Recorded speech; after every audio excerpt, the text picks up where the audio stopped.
زمین ناپ لو جہاں سے چلا تھا اور جہاں اس کو جانا تھا.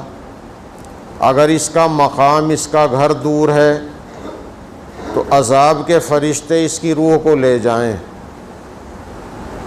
اگر اس کا گھر دور ہے اور وہ مقام جہاں کا ارادہ تھا وہ قریب ہے تو رحمت کے فرشتے لے جائیں، کیونکہ وہ توبہ کی جگہ قریب ہے. اور اگر اس کا برعکس ہے، گھر قریب ہے اور وہ جگہ بھی دور ہے، تو پھر عذاب کے فرشتے لے جائیں. اور سچی بات یہ ہے کہ وہ جگہ دور تھی جہاں اس کو جانا تھا اور اس کا گھر ابھی قریب تھا، لیکن اس اللہ مہربان کی مہربانی دیکھو، زمین کی رگیں سکوڑ دی. زمین کی جو رگیں ہیں انہیں اللہ نے سکوڑ دیا. ادھر کی زمین ناپو، وہ کم ہو گئی. بس رحمت کے فرشتوں کے لیے فیصلہ ہو گیا کہ رحمت کے فرشتے لے جائیں. اب اللہ پاک کیا کرے گا؟ اللہ پاک تو کسی دوسرے کا حق معاف نہیں کرتا، اور یہ 100 آدمیوں کا قاتل ہے اور قتل بڑا گناہ ہے. لیکن جب اللہ پاک کسی کو بخشنے پہ آ جائے تو اللہ پاک اس آدمی کو اپنی طرف سے حق دے کر خوش کر دے گا کہ تجھے میں دے رہا ہوں اس کی طرف سے، تو اس کو معاف کر دے، اور تیری معافی کے بدلے میں تجھے ایسے ایسے انعام دوں گا. بندہ خوش ہو جائے گا کہ مجھے اتنا انعام مل رہا ہے. جب اللہ پاک کسی کو معاف کرنے پہ آئے گا تو حق والوں کا حق اپنی طرف سے دے گا. لیکن اب ہمیں یہ سوچنا چاہیے کہ اللہ کو اتنا پیار ہمارے اوپر کب آئے گا؟ اللہ کو اتنا پیار خام خواہ نہیں آ سکتا. جب ہم سچی عبادت کریں، برائیوں سے بچیں، سچے دل سے سچی عبادت کریں تو یقیناً اللہ کو پیار آ سکتا ہے. تو اس لیے بخشش کا دروازہ تو کھلا ہوا ہے. ایمان ایسی چیز ہے کہ ایمان کی بدولت جنت کبھی نہ کبھی مل جائے گی.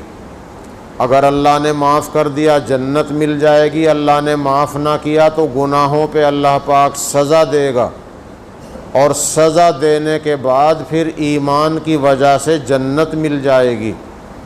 لیکن جنت ملے گی ایمان کی وجہ سے. اس لیے ایمان کی حفاظت ضروری ہے. اور کئی برائیاں ایسی ہیں کہ ان برائیوں کے چلتے ہوئے ایمان کا بچنا مشکل ہے. ایک تو شراب، بھانگ، نشہ، اسمیک، نشے کی گولیاں، نشے کے کیپسول، نشے کے انجیکشن. یہ جو نشے کی برائی ہے، اس نشے کی برائی میں مبتلا ہونے والا ایمان مرتے وقت تک نہیں بچا سکتا.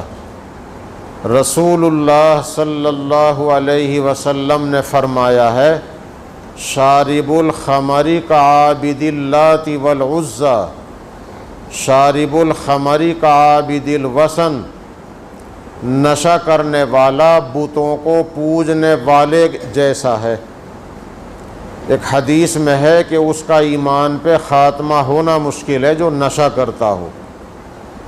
اس لیے دنیاوی فائدے کے پیش نظر اپنی دنیا اور آخرت کو ہم برباد نہ کریں. نشے کی برائی سے بہت دور رہنے کی کوشش کریں. ایسے ہی ماں باپ کو ستانا، ماں باپ کو دکھی کرنا، یہ بھی ایسی برائی ہے کہ اس کی وجہ سے آدمی کا خاتمہ کبھی کبھی ایمان پر نہیں ہوتا اور ایمان سلب ہو جاتا ہے. مرتے ٹائم کلمے کی توفیق نہیں ہوتی. اس لیے ایسی برائیوں سے ہم بچیں جو ایمان کو نقصان پہنچانے والی ہوں. ایسے ہی شرک ہے. اللہ جل شانہ نے قرآن پاک میں فرمایا ہے، ان اللہ لا یغفر ان یشرک بہ ویغفر ما دون ذلک لمن یشاء، اللہ تعالیٰ شرک کو نہیں بخشے گا، اگر اس کے ساتھ شرک کیا جائے اللہ معاف نہیں کرے گا، اور شرک کے علاوہ جس گناہ کو چاہے گا اللہ معاف کر دے گا۔ شرک اسے کہتے ہیں کہ اللہ کے ساتھ اللہ کے کسی بندے کو اللہ کے برابر ماننا، اللہ کے سوا کسی اور کے سامنے سر جھکانا، ماتھا ٹیکنا، مرادیں مانگنا، اور یہ چادریں چڑھانا، قبروں پہ چراغ جلانا، چڑھاوے چڑھانا اور قبروں پر جا کر ماتھا ٹیکنا، یہ سب شرک کی قبیل سے ہیں۔ ایک زمانہ تھا کہ شیطان نے لوگوں کے دلوں میں یہ بات سجھائی تھی کہ ہر بستی سے باہر قبرستان میں یا جنگل میں کوئی پختہ قبر ہو تو لوگ اسے پیر سمجھنے لگیں۔ پیر کا مطلب یہ ہے کہ کوئی متبع سنت، شریعت کا صحیح جاننے والا، شریعت پر عمل کرنے والا، عالم دین، ہم اس کے ہاتھ پہ بیعت ہو جائیں، وہ ہمارا پیر ہے۔ تو اب ہم سمجھنے لگے کہ جہاں بھی کوئی پختہ قبر ہو وہی پیر ہے۔ یہ کوئی گارنٹی نہیں کہ جہاں پختہ قبر ہو وہاں کوئی اللہ کا نیک بندہ آرام کر رہا ہو، یہ کوئی گارنٹی کی بات نہیں۔ آپ کے قریب ریڑہ مکھیالی میں ایک احاطے میں 4 قبریں ہیں، اور چاروں قبروں کے متعلق کوئی نہیں بتاتا کہ یہاں کوئی اللہ کا نیک بندہ یا کوئی مسلمان دفن ہے۔ کھیمپور گزرتے ہوئے لبے سڑک ایک پکی قبر ہے، کھیمپور میں پکی قبر ہے، صرف سڑک کی زمین کو بچانے کے لیے بنائی گئی ہے۔ اگر اس پر چادر ڈال دی جائے اور ڈلی ہوئی ہوگی تو کچھ دنوں میں اگلی نسل اسے پیر کہے گی۔ لنڈھورے میں پٹھانوں کے محلے میں قبرستان میں ایک گنبد بنا ہوا ہے، ایک پختہ قبر ہے، ایک گنبد بنا ہوا ہے۔ جنگو نام کا آدمی فقیر برادری اور پٹھان برادری کی لڑائی میں مر گیا تھا، لگ بھگ 35 سال اور 30 سال کے درمیان کی بات ہے۔ تو اس کو دفن کر کے مزار بنا دیا، گنبد بنا دیا، وہاں کوئی چراغ نہیں، چادر نہیں، لیکن اگلی نسل اسے کسی بزرگ کا مزار سمجھے گی، اور وہاں چراغ بتی کرنے لگے، چادر چڑھنے لگے، چڑھاوے چڑھنے لگے، تو اس کا گناہ ان سب لوگوں کو ہوگا جنہوں نے اس کام کی شروعات کی ہے۔ اس لیے کہ رسول اللہ صلی اللہ علیہ وسلم نے فرمایا، من سن سنتا حسنتا فلہ اجرہا واجر من عمل علیہا، جو کسی اچھے طریقے کو ایجاد کرے گا اس کو ثواب ملے گا، اور جو بعد میں اس طریقے پر عمل کریں گے ان کے برابر اسے ثواب ملتا رہے گا۔ جو کسی برے طریقے کو ایجاد کرے گا تو اس کو اپنا بھی گناہ ہوگا، اور جتنے لوگ بعد میں اس طریقے پر چلیں گے، اس برائی کو کریں گے، تو سب کا گناہ اسے بھی ہوگا۔ تو ہر بستی سے باہر ایک پختہ قبر، لوگ اس پہ چادریں چڑھاتے تھے، سال میں ایک دن عرس بھرتا تھا، یہ سب شرک کی خرافات ہوتی تھی۔ شیطان کسی ولی کے بھیس میں آیا خواب کے اندر اور کہہ دیا میں یہاں دفن ہوں، یہاں میری قبر ہے، اور یہاں تربت بنا کر دیا بتی کرنے لگ۔ بس اس نے سمجھا کہ اللہ کا ولی میرے خواب میں آیا ہے، یہاں پر کوئی سایہ ہے۔ کسی جگہ پر ایکسیڈنٹ کئی دفعہ ہو جائے، لوگ کہتے ہیں بھئی یہاں کوئی چیز ضرور ہے کہ ایکسیڈنٹ یہاں کئی مرتبہ ہو لیا۔ اگر کسان ہل چلاتے ہوئے چکر لگا کے آتا ہے اور کسی ایک جگہ کوئی چیز اسے محسوس ہوتی ہے، سمجھنے لگتا ہے یہاں کوئی سایہ ہے، ایسے کئی کسان نظروں میں ہیں کہ انہوں نے اسی پر تربت بنا دی۔ رات کو پانی دینے کے لیے کھیت میں گئے، کوئی سفید داڑھی والا نظر آ گیا، جن ہے یا کوئی بھی، کہ یہاں تو کوئی سایہ ہے، بس تربت بنا کر چادر چڑھا دی، اگلے دنوں وہاں چڑھاوے چڑھنے لگے، وہ شرک کا اڈا بن گیا۔ اور دلیل کیا ہے کہ خام میں ایک ولی آیا تھا اور اس نے یہ کہا تھا یہاں میری قبر ہے اور میری تربت بنا کر دیا بتی کرنے لگ، بس اتنا بہت ہے، شرک کا اڈا بنانے کے لیے اتنا کافی ہے۔ رسول اللہ صلی اللہ علیہ وسلم نے فرمایا جس نے مجھے خام میں دیکھا تو اس نے مجھے ہی دیکھا،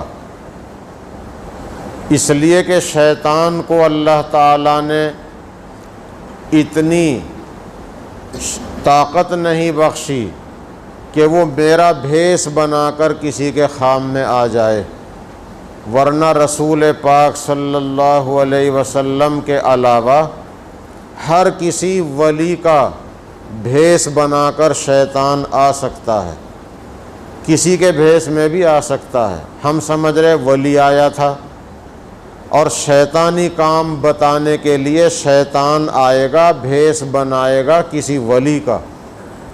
جب رسول پاک صلی اللہ علیہ وسلم کو شہید کرنے کا پلان بنایا، مکے والوں نے مشورہ کیا کہ آج سبھی لوگ دار الندوہ میں پنچایت گھر میں جمع ہو جائیں، کچھ ضروری مشورہ ہے۔ چودھریوں نے، ابو جہل جیسوں نے میٹنگ بلائی اور مشورہ کیا کہ اس آدمی کا کیا علاج کریں، اس نے تو گھر گھر میں تفرقہ ڈال دیا۔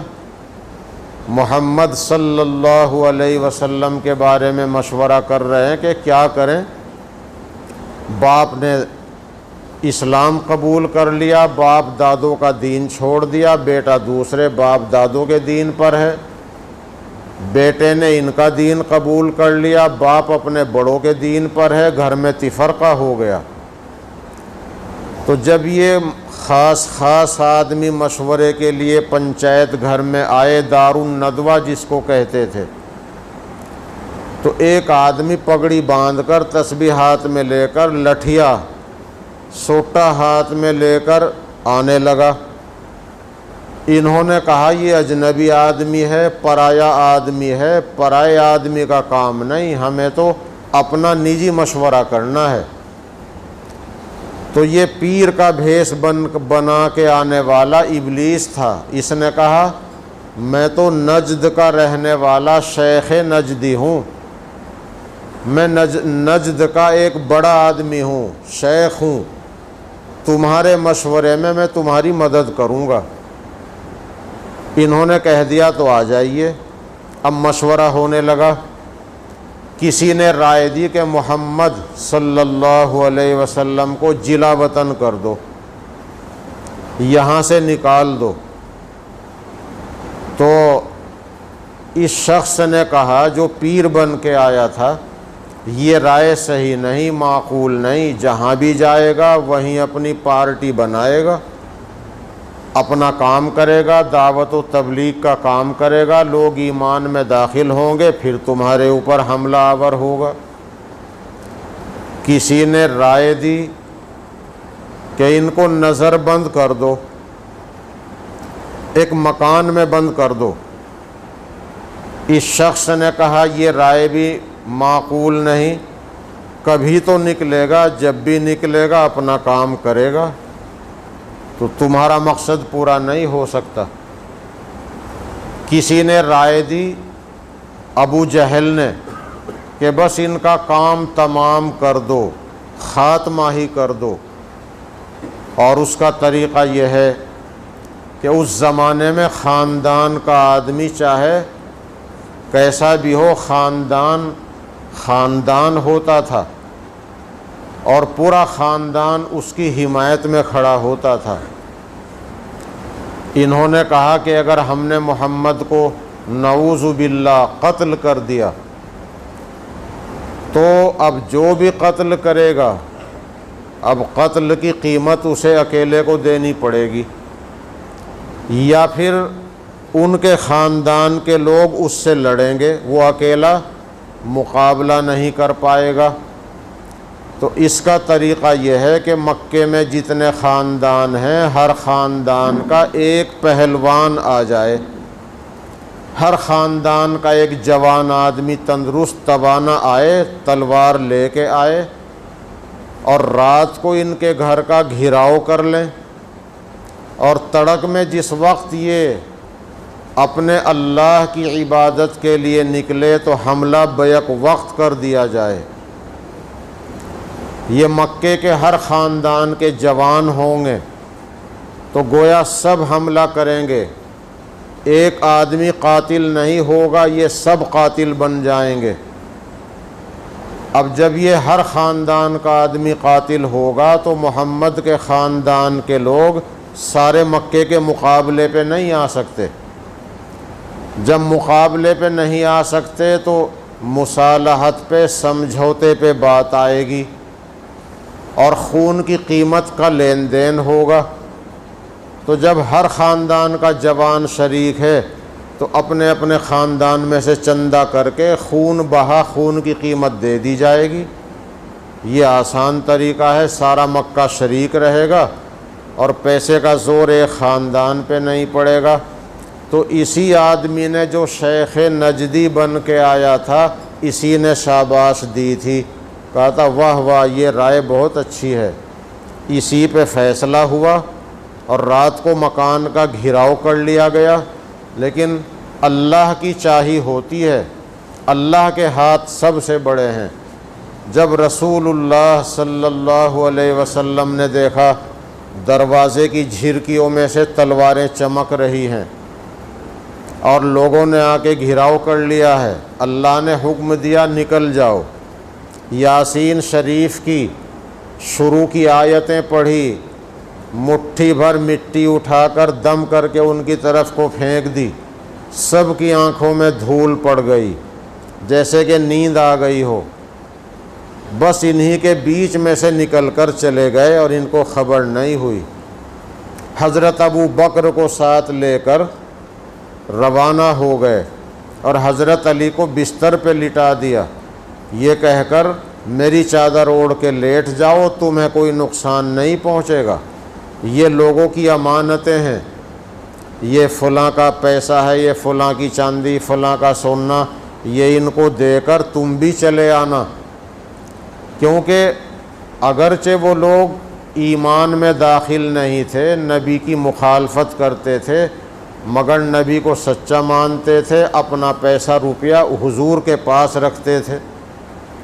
رسول اللہ صلی اللہ علیہ وسلم نے سب حضرت علی کے حوالے کر دیا، فلاں فلاں کا ہے، یہ ان کو دے کے آنا۔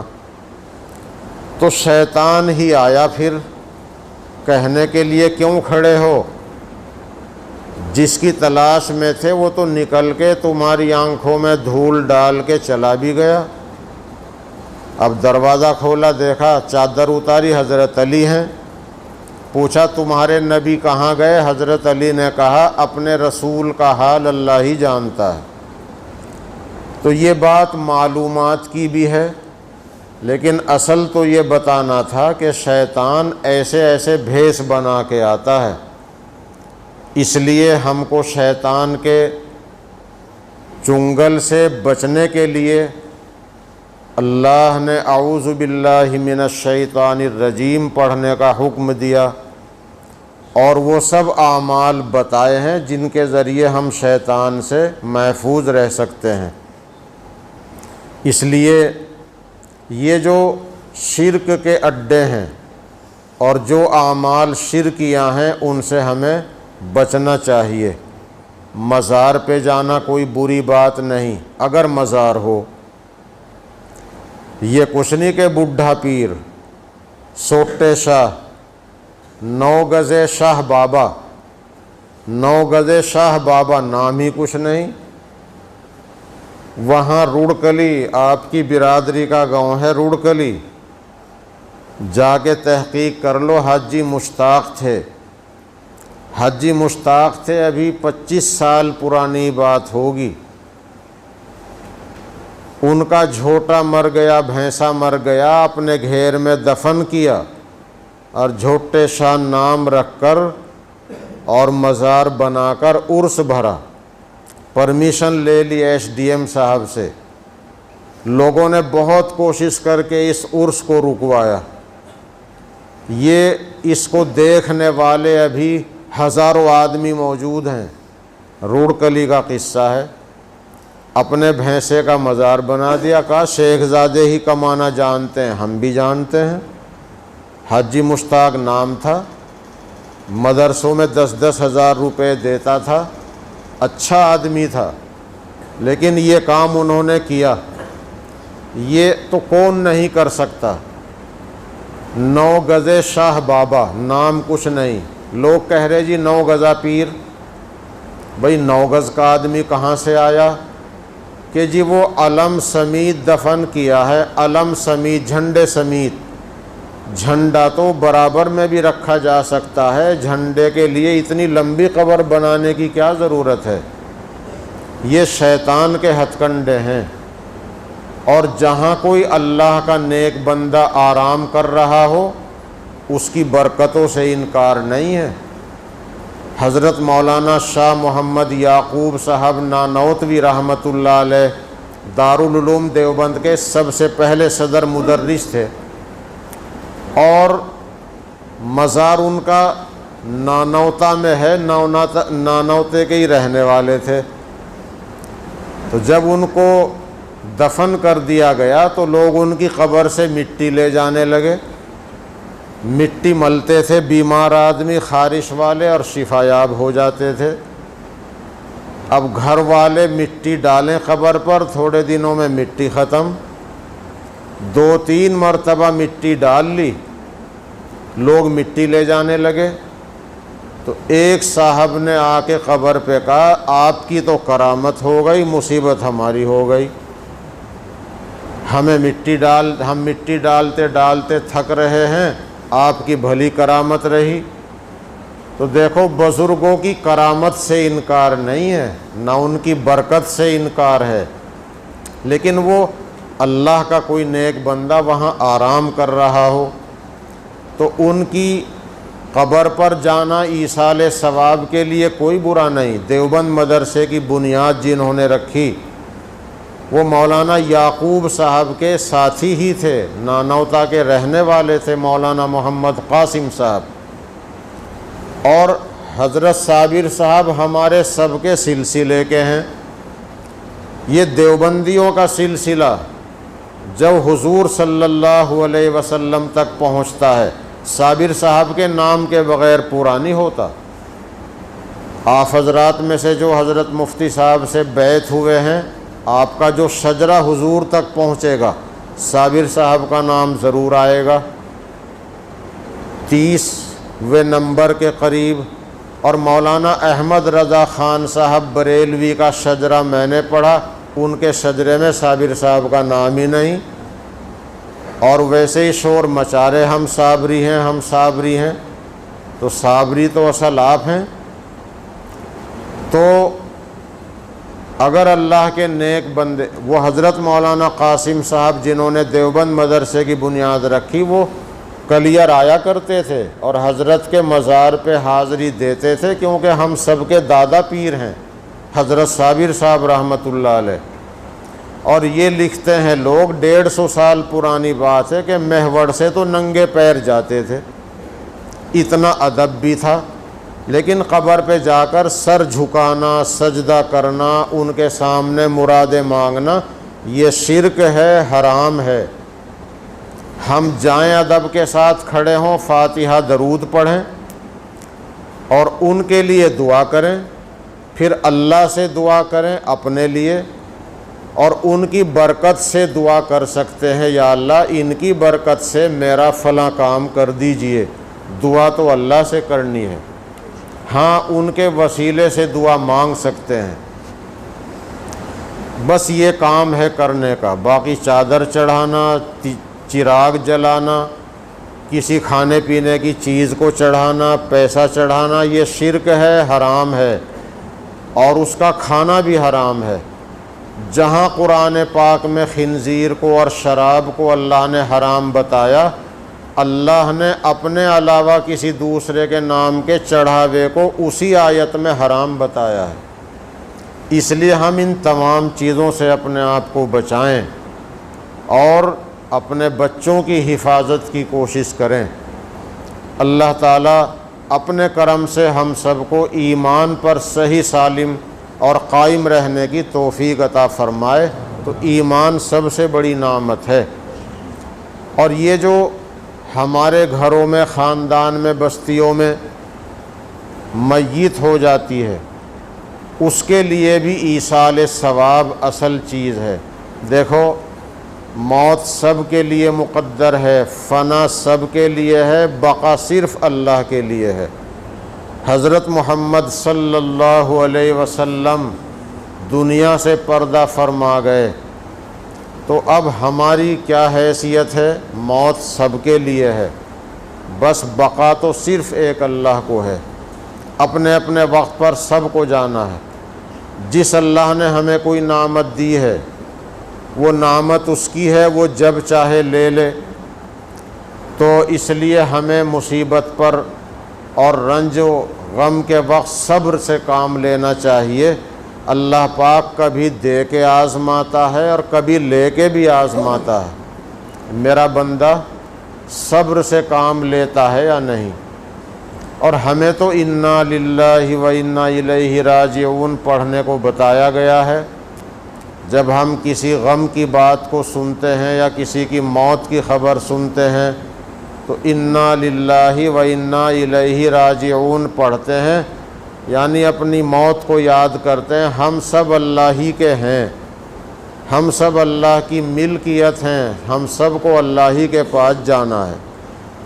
اور اس کی مثال ایسی سمجھو جیسے ہمارے میں سے کوئی آدمی کھانے کمانے کے لیے کسی دوسرے دیش میں جا رہا ہو۔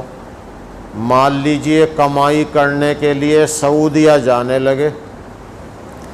ہمارے دو آدمی ہوں، ایک کے کاغذات مکمل ہو چکے، پاسپورٹ بن گیا تھا، ویزا بھی بن گیا، ویزا آ گیا، تاریخ بھی آ گئی، اور اب سعودیہ کے لیے جا رہا ہے۔ ایک دوسرا لڑکا ہے، اس نے بھی پاسپورٹ بنوا لیا، کاغذات تیار ہو گئے، ویزا گیا ہوا ہے، ویزا آنے والا ہے۔ تو اب یہ جانے والا جس کا ویزا آ چکا، یہ سب رشتہ داروں سے مل رہا، گھر والوں سے مل رہا، محلے والوں سے مل رہا، جانے کی تیاری۔ تو بہت سے لوگ غم کر رہے ہیں، بیوی غم زدہ، بہن غم زدہ، بھائی غم زدہ کہ بہت دور جا رہا ہے، کئی سال میں آئے گا، اور موت زندگی ساتھ لگی ہے۔ تو بہت سے گھر والے غم کریں گے، لیکن ایک آدمی وہ ہے کہ جس نے پاسپورٹ بنوا کر ویزا لگا دیا، اس کا بھی ویزا آنے والا ہے، اسے بھی جانے کا یقین ہے کہ میں بھی ابھی جلدی ہی جاؤں گا۔ تو اسے غم نہیں ہوتا اس کی جدائی کا، وہ یہ کہتا ہے بھائی میرا بھی ویزا آنے والا ہے، بس تو چل اور میں بھی آؤں گا، اور انشاءاللہ دونوں وہیں ایک ساتھ رہا کریں گے۔ تو یہ جو بعد میں جانے کی تیاری کر رہا، یہ غم نہیں کرتا، اسے یقین ہے کہ مجھے بھی اس کے پاس ہی جانا ہے، اور میں 10-20 دن میں، مہینے میں، 2 مہینے میں جاؤں گا، بس وہیں اکٹھے رہیں گے۔ اوروں کو غم ہو رہا، اسے غم نہیں ہوتا۔ تو اسی طرح اللہ پاک نے ہمیں سبق دیا ہے کہ تمہیں سب کو میرے پاس ہی آنا ہے۔ 50-100 سال کے بعد آؤ گے، اللہ سب کی عمروں میں برکت کرے۔ 50-100 سال کے بعد جائیں گے، انشاءاللہ سب وہیں اکٹھے رہیں گے۔ اللہ تعالی ہم سب کو جنت کا حقدار بنا دے اور جہنم سے حفاظت فرمائے۔ اس لیے موت پر غم تو ہونا یقینی ہے، رسول اللہ صلی اللہ علیہ وسلم کو بھی ہوا۔ آپ کے بچے کی وفات ہوئی، 4 لڑکے تھے، چاروں بچپن میں چلے گئے۔ آپ کے سامنے آپ کی 3 بیٹیوں کا بھی انتقال ہوا، آپ کی آنکھوں میں آنسو بھی آئے، اور آپ کے چچا حضرت حمزہ کی ایسی شہادت ہوئی کہ وہ غم تو آپ نے زندگی بھر بھلایا ہی نہیں۔ تو غم تو ہوتا ہے، یقینی چیز ہے، لیکن صبر کی تلقین ہے۔ اللہ سب کو صبر جمیل عطا فرمائے، اور ہمارے لیے اب اس کے واسطے سب سے بہتر چیز تحفہ ہے ایصال ثواب کا۔ ہم کسی غریب کو پیسہ دیں، ہم مسجد کو پیسہ دیں، مدرسے کو پیسہ دیں، غریب کو کھانا کھلائیں، اور اللہ سے دعا کریں یا اللہ اس کا ثواب فلاں کو پہنچا دے۔ یہ کام برابر کرتے رہیں، برابر اس کام کو جاری رکھیں۔ ہم قرآن پڑھیں، کلمہ پڑھیں، تسبیح پڑھیں، نفلیں پڑھیں، کبھی نفلی روزہ رکھیں، اور دعا کر دیں یا اللہ اس کا ثواب میرے فلاں کو یا فلانی رشتہ دار کو پہنچا دے، تو یہ ثواب پہنچتا ہے۔ اور جب ثواب پہنچتا ہے تو وہ پوچھتے ہیں یا اللہ یہ کہاں سے آیا، تو بتایا جاتا ہے فلاں نے بھیجا ہے، اسے خوشی ہوتی ہے، ہاں اس نے میری ہمدردی کی ہے۔ اس لیے ہم ایصال ثواب کیا کریں، تھوڑا تھوڑا یہ عمل روزانہ کر لیا کریں۔ اگر ہمارے ماں باپ چلے گئے، وہ ہماری طرف سے بہت امید رکھتے ہیں، ہم ان کی زندگی میں کوئی حق ادا نہیں کر سکے، دل کے ارمان دل میں ہی رہ گئے، لیکن اللہ پاک نے موقع دیا ہے، اگر تم خدمت کرنا چاہتے ہو اب ثواب پہنچاتے رہو، یہ بڑی خدمت ہوگی۔ صرف یوں کہنے سے کام نہیں چلے گا، ہم نے ماں باپ کا کوئی حق ادا نہ کیا، نہیں کیا تو اب کرتے رہو، اب جو کرو گے ماں باپ کو اور زیادہ خوشی ہوگی، اب انہیں اور زیادہ ضرورت ہے۔ اس لیے ایصال ثواب کریں۔ ہمارے یہاں ایصال ثواب کا طریقہ زیادہ اچھا نہیں۔ ایک تو ہم مرنے والے کے مرنے کے بعد ڈیک کرتے ہیں اور محلے والوں کو ہی کھلا دیتے ہیں، اور اس کو ضروری سمجھتے ہیں۔ یہ ضروری نہیں، اگر ڈیک کرنی ہے تو صرف غریبوں کو کھلائیں یا کسی مدرسے میں کھانا پکوا دیں، اور اللہ سے دعا کر دیں اللہ اس کا ثواب فلاں کو پہنچے۔ یہ عورتیں نہیں مانتی، عورتیں کہتے ہیں نہ یہیں پکواؤ۔ ان کا مقصد ہے محلے والیوں کو دکھانا کہ ہاں فلانی نے بھی ڈیک کروائی، محلے والوں کو دکھانا اور خود کھانا، اپنے کھانے کے لیے محلے والوں کو دکھانے کے لیے ڈیک کرنے سے کوئی ثواب نہیں۔ ابھی تو اس کی قبر کی مٹی کا پانی نہیں سوکھا اور ہم پلاؤ کھا رہے ہیں۔ اس لیے بہتر یہ ہے کہ راشن یا پیسہ مدرسے میں بھیجیں اور اللہ سے دعا کریں اللہ اس کا ثواب فلاں کو پہنچے۔ گھر پہ ڈیگ نہ بناویں، اور اگر بنانا ہے تو صرف غریبوں کو کھلائیں، اور یا راشن یا پیسہ غریبوں کے گھر بھیجیں اور اللہ سے دعا بھی کریں۔ یہ ہے طریقہ ایصال ثواب کا۔ اور مسجد یا مدرسے کی غریب کی امداد کر کے بھی دعا کریں۔ قرآن پاک اپنے گھر میں خود پڑھیں، چاہے کئی دن میں پورا ہو، اپنے گھر میں خود قرآن پڑھیں، پڑھتے رہیں، چاہے روزانہ ثواب پہنچا دیں، چاہے اکٹھا کر کے پہنچا دیں۔ یہ جو ہم بچوں کو بلوا کر پڑھواتے ہیں یہ زیادہ اچھا نہیں۔ اب قرآن کی برکت سے کیسے انکار کریں؟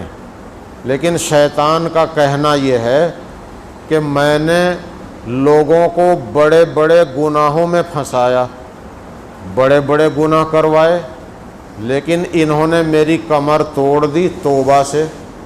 یہ توبہ کر لیں اللہ انہیں معاف کر دیتا ہے، میری تو کمر ٹوٹ گئی۔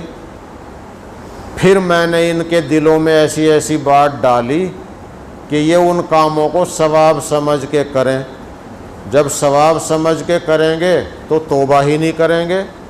توبہ تو آدمی جب کرے جب گناہ سمجھ رہا ہو، جب وہ گناہ نہیں سمجھے گا تو توبہ کیوں کرے گا؟ تو قبروں پہ جا رہے چڑھاوے چڑھانے، سجدے کر رہے، مرادیں مانگ رہے، فاتحہ غلط طریقے سے کر رہے ہیں، جب ثواب سمجھ رہے تو توبہ کیوں کریں؟ تو شیطان ایسی ایسی تدبیریں سوجھاتا ہے جس سے آدمی اسے ثواب سمجھ کے کرے، جب ثواب سمجھے گا تو توبہ نہیں کرے گا۔ اسی لیے کہتے ہیں بدعتی کو جلدی توبہ کی توفیق نہیں ہوتی، وہ تو ثواب سمجھ کے کر رہا ہے۔ تو یہ جو قرآن پاک پڑھوانے کا رواج ہے، اس میں بہت سوچ سمجھ کر عمل کرنے کی ضرورت ہے۔ بچوں کی پڑھائی کا ٹائم نہ ہو، بچوں کی چھٹی کا ٹائم ہو، پھر بچے صحیح پڑھنے والے ہوں، ورقے الٹنے والے نہ ہوں۔ بہت سے بچے قرآن خوانی میں ورقے الٹتے ہیں، پورا نہیں پڑھتے۔ پھر پڑھنے والوں کے دلوں میں کھانے کا لالچ نہ ہو کہ کھانا ملے گا، پلاؤ ملے گی، گلدانہ ملے گا۔ یہ فاتحہ کرائے کی جو فاتحہ ہے اسی لیے تو منع ہے، ورنہ فاتحہ سے انکار نہیں۔ فاتحہ تو بڑے فائدے کی چیز ہے اگر صحیح ہو۔